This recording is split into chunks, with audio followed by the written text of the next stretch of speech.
গত 22 এপ্রিল কাশ্মীরের পেহেলগামে সশস্ত্র হামলা চালায় জঙ্গি সংগঠন লস্কর-ই-তৈয়বা।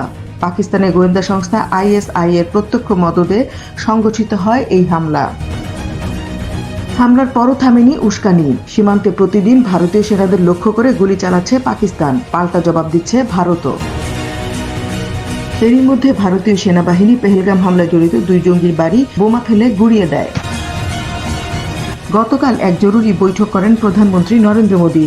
উপস্থিত ছিলেন 3 বাহিনীর প্রধান সহ প্রতিরক্ষা মন্ত্রণালয়ের শীর্ষ কর্মকর্তারা। ভারতীয় সংবাদের ভিত্তিতে জানা যায়, প্রধানমন্ত্রী সেনাবাহিনীকে যুদ্ধের জন্য গ্রিন সিগন্যাল দিয়েছেন। তিনি জানিয়েছেন, যুদ্ধ শুরু ও পরিচালনার সিদ্ধান্ত নেবে সেনাবাহিনী। প্রয়োজনে স্বাধীনভাবে সিদ্ধান্ত নেয়ার ছাড়ও দেয়া হয় নরেন্দ্র মোদীর পক্ষ থেকে। এদিকে পাকিস্তান একাধিক সংকটে জর্জরিত।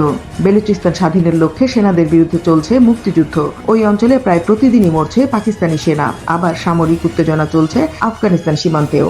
আর এর মধ্যেই ভারতের সাথে যুদ্ধাবস্থা তৈরি করেছে পাকিস্তান। বিশ্লেষকদের মতে, পাকিস্তানের এমন সিদ্ধান্ত বোকার মতো আত্মঘাতী।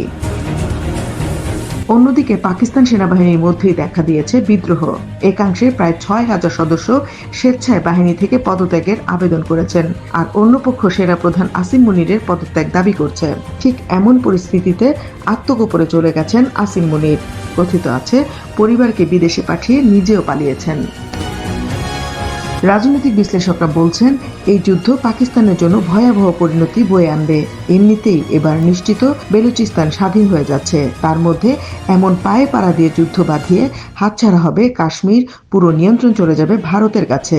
এছাড়াও সিন্ধু প্রদেশও বিচ্ছিন্ন হতে পারে পাকিস্তান থেকে, কারণ তারা শুরু থেকেই ভারতের সাথে যুক্ত হওয়ার দাবি জানিয়ে আসছে।